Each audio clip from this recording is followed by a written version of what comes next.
গরুর মাংসের কালো ভুনা তৈরির সবথেকে সহজ এবং অথেন্টিক পারফেক্ট একটি রেসিপি শেয়ার করব। আজ এই কালো ভুনা তৈরিতে আমি অনেক দামি কোনো মশলা ব্যবহার করব না, খুবই সহজভাবে রেসিপিটি আপনাদের সঙ্গে শেয়ার করব। শুধু ঘরের প্রতিদিনের সাধারণ মশলা দিয়েই তৈরি করব এমন একটা কালো ভুনা যেটা স্বাদে গন্ধে নামি দামি রেস্টুরেন্টের খাবারকেও হার মানাবে। চলুন শুরু করি আজকে দারুণ রেসিপি গরুর মাংসের কালো ভুনা। তো গরুর মাংস কালো ভুনা বানানোর জন্য প্রথমেই এখানে আমি 1.5 কেজি গরুর মাংস নিয়েছি। আপনারা চাইলে খাসির মাংস দিয়েও একইভাবে এই রান্নাটা করতে পারেন। মাংসের পিসগুলো একটু বড় বড় নিয়েছি। এখানে আমি চর্বি ও হাড়সহ মাংস নিয়েছি। গরুর মাংস কালো ভুনা তৈরি করার জন্য প্রথমে এখানে আমি 1 কাপ পেঁয়াজ কুচি দিয়ে দিয়েছি আর দিয়েছি হাফ কাপ পেঁয়াজ বেরেস্তা। অবশ্যই কিন্তু পেঁয়াজ বেরেস্তা দিতে হবে। আর দিয়ে দিচ্ছি 1.5 টেবিল চামচ হচ্ছে হলুদ গুঁড়া, আর 1.5 টেবিল চামচ পরিমাণ হচ্ছে মরিচ গুঁড়া, আর 1 টেবিল চামচ পরিমাণ হচ্ছে ধনিয়া গুঁড়া, আর 1 টেবিল চামচ পরিমাণ হচ্ছে জিরে গুঁড়ো। আর এখন দিয়ে দিচ্ছি রাঁধুনির সস প্রায় 1 টেবিল চামচের মতো, আর দিচ্ছি শাহি গরম মশলার গুঁড়ো 1.5 টেবিল চামচের মতো।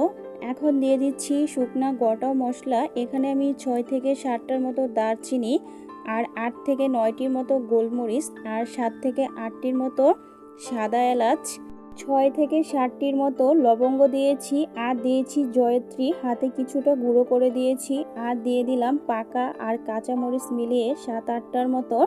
তো এখানে আমি 2টা তেজপাতা নিয়েছি। তেজপাতাগুলোকে আমি ছোট ছোট করে কেটে দিচ্ছি, আপনারাও কিন্তু এভাবে কেটে দিতে পারেন। আর দিয়ে দিচ্ছি এখানে প্রায় 1.5 কাপের মতো হচ্ছে তেল। তো এই তেলটা কিন্তু আমি পেঁয়াজ বেরেস্তা করে রেখে দিয়েছিলাম, তো ওই তেলটাই কিন্তু আমি কালো ভুনায় অ্যাড করে দিলাম। আর স্বাদ মতো হচ্ছে লবণ। আর একটি কথা বন্ধুরা, আমি কিন্তু এখানে আদা রসুন আর জিরা বাটা দিতে কিন্তু ভুলে গেছি, তো ওগুলো কিন্তু আমি অফ ক্যামেরায় দিয়ে দিয়েছি। 1.5 টেবিল চামচ পরিমাণ হচ্ছে আদা বাটা, আর 1 টেবিল চামচ পরিমাণ হচ্ছে রসুন বাটা, আর 1.5 টেবিল চামচ পরিমাণ হচ্ছে জিরে গুঁড়ো। তো সব কিছু কিন্তু আমি দিয়ে এখন হাত দিয়ে ভালো করে কিন্তু আমি ম্যারিনেট করে নিচ্ছি। তবে আপনারা যদি গরু মাংসের পরিমাণটা কম বেশি করে বাড়িয়ে দেন তাহলে মশলাগুলো আপনারা কম বেশি করে দিয়ে দিতে পারেন। তো আমি হাত দিয়ে ভালো করে কিন্তু মশলাগুলো মাংসের সাথে কিন্তু মেখে নিচ্ছি। তো দেখুন আমার মাখা কিন্তু হয়ে গেছে। এখন আমি হাত তুলে নিচ্ছি মাংস থেকে। তো এখন হচ্ছে এখানে আমি প্রায় 1 কাপের মতো পানি দিয়ে দিচ্ছি। তো এখানে কিন্তু আমি বেশি পানি অ্যাড করব না, যেহেতু মাংস থেকে কিন্তু অনেকটা পরিমাণ বের হবে পানি।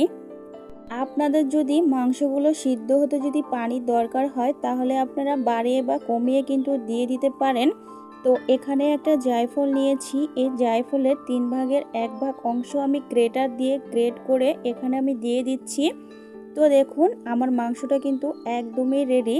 এখন হচ্ছে আমি চুলায় বসিয়ে দিয়েছি মাংসটা রান্না করার জন্য।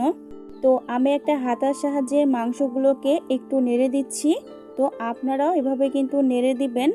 তো দেখুন মাংসটা কিন্তু অনেকটা গরম হয়ে গেছে। তো এখন আমি কিছুটা হাতার সাহায্যে নেড়ে চেড়ে মাংসটা কিন্তু আমি ঢেকে দিব। তো দেখুন আমি একটা ঢাকনা দিয়ে 10 মিনিটের মতো ঢেকে রেখে দিয়েছিলাম। তো 10 মিনিট পরে হচ্ছে আমি ফিরে আসলাম। তো মাংসগুলো থেকে কিন্তু অনেকটা পরিমাণ পানি বের হয়েছে। তো এই পানিটা দিয়েই কিন্তু মাংসটা আমি সুন্দর করে কষিয়ে কিন্তু রান্না করে নিব। তো এই পর্যায়ে চুলার আঁচটা কিন্তু আমি মিডিয়াম টু লো আঁচে রেখেছি। আমি এইভাবেই মাংসগুলোকে নেড়ে চেড়ে আর ঢাকনা দিয়ে কিন্তু সুন্দর করে কিন্তু সিদ্ধ করে নিব।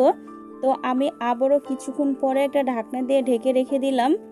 তো আবারও আমি 5 মিনিট পরে আমি ফিরে আসলাম। তো দেখুন মাংসগুলো থেকে কিন্তু অনেকগুলো পানি বের হয়ে গেছে। তো এখানে কিন্তু আমি আলাদা করে আর কোনো পানি কিন্তু আমি অ্যাড করব না, যেহেতু মাংস থেকে অনেকটা পরিমাণ পানি বের হয়েছে। আমি এই পানির ভিতরে মাংসগুলোকে অফ ক্যামেরায় ঢেকে নেড়েচেড়ে কিন্তু রান্না করে নিব।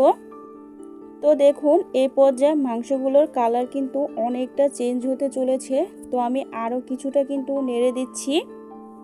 তো এখন আমি আরও কিছুটা পরিমাণ লবণ এখানে অ্যাড করে দিচ্ছি। যেহেতু এখানে কালো ভুনা আপনারা একবারে কিন্তু কেউ লবণ দিতে যাবেন না, তাহলে কিন্তু লবণের পরিমাণটা কিন্তু কম বেশি হতে পারে।